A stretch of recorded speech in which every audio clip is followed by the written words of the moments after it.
nik inoiz ez dut planteatu euskaraldian parte sartzearena.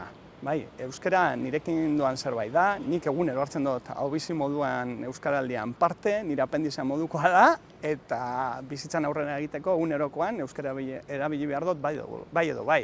Euskaraldi garaian, egia da, harrotasun handiago hitz egiten dudala, jende gehiagorekin, pinak ikustea baino ez dago. Eta, bueno, ni euskalduna naiz, erabiliko dut, beti euskaraz. Nire arbasoak euskaldundu ziren, atzerritik etorrita, eta beraien omenez, hartzen dut parte euskaraldi honetan. Fernando naiz, nire lana lehen arretan dago. Lehendabizikoz parte hartuko dut euskaraldian, eta nire asmoa da, zuek parte hartzea, eta sustatzea euskara eta zabaltzea denon artean. Ni euskaraldian parte hartuko dut, euskara ikasten ari naizelako eta horrela praktikatzen dut. Rol biak azken batean hartu ditut, bai Belarriprest eta bai Ahobizi. Euskaldun zaharra naizenez, azken batean bai bata zein bestean ondo konpontzen naiz. Aurten Belarriprest izango naiz, oraindik konfidantza asko ez daukalako euskara hitz egiteko, Belarriprest izango naiz entzuteko. Ni Ahobizi izango naiz euskaraldian, egunerokotasunean euskara erabiltzen dudalako eta euskaraz hitz egiten dudalako, eta ospitalean jende gehiago animatzeko euskaraz hitz egitera, Ahobizi izango naiz. Euskaraldian ni Belarriprest rola betetzen dut. Ni Madrilgoa naiz eta, Osakidetzara etorri nintzenean euskara ikasi nahi nuen, esfortzu handia egin nuen eta uste dut euskaraldia ikasten jarraitzeko oportunitatea dela eta gainera lanpostuaren hiztegi espezifikoa ikasteko aukera ematen dit.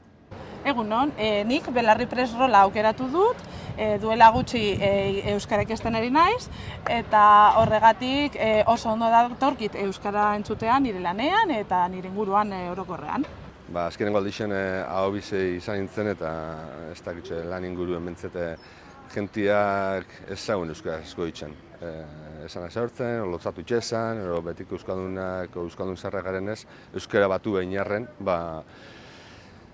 esan ondo urten, nire lan inguruen bentzet. Eta urten horregaitxik Belarriprest, jentia gehiago ausartzen den eta entzutuko pres nahuelako. Errehabilitazio zerbitzuan lehen euskaralditik parte hartu dugu. Azken bi deialdietan arigunea izan gara. Horrek izugarrizko onurak ekarri ditu lantaldera. Euskara lan hizkuntza bihurtu dugu eta izugarrizko bultzada eman diogu gure artean euskara zabaltzeko. Alde batetik, euskararen erabilera sustatzeko Osakidetzaren arloan, eta bestetik, hizkuntzak herriaren kultura barneratzeko balio duelako. Euskaraldia lehenengo zegin zenean, ni ez neuen Euskal Herrian, Kroazian nengoen, oporretan, eta Kroaziatik muga zeharkatzean, Bosniara zeharkatzean muga, poliziaren kontrol batekin topo gendun. Eta poliziak ez gintuen usten pasatzen. Halako baten, atzeko autoan zegoen neska kotxetik jaitsi zen, poliziarekin hitz egin, poliziak aurpegia aldatu eta paso eman zigun.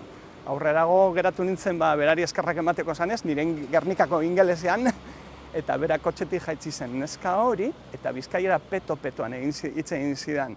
Gero konturatu nintzen, berak esan zidanez, gudako ume bazen, bosniarra zen, markinan bizi izan dakoa guda garaian, txikitan, euskaldundu zen, eta gero bere herrialdera joan zen bizitzera. Beraz, lehenengo euskaraldian, Kroazia eta Bosnia arteko mugan, bosniar euskaldun batekin euskara hitz egiten. Hori da nire anekdota.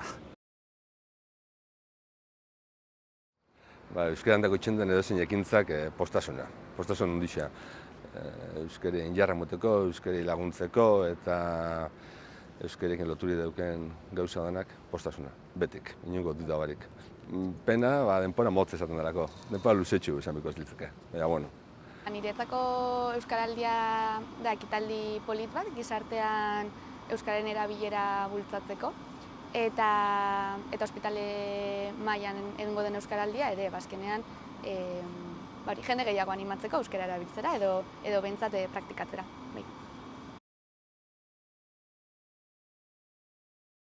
animatzen zaituzte parte hartzera Euskaraldian eta beti bezala aurrera bolie Euskararen alde. Osakidetzako profesional guztiak parte hartzera animatuko ditut. Bai euskaraz hitz egiten dutenak, bai euskara ikasten ari direnak. Azken finean, abestiak esaten duen bezala, pizka bat ez mutxo.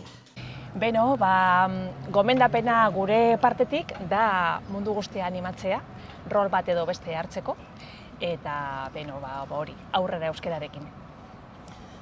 Bai, gomendatzen zaituztegu parte hartzeko eta euskara praktikatzeko edo zein lekutan. Esazu hitz bat sendotu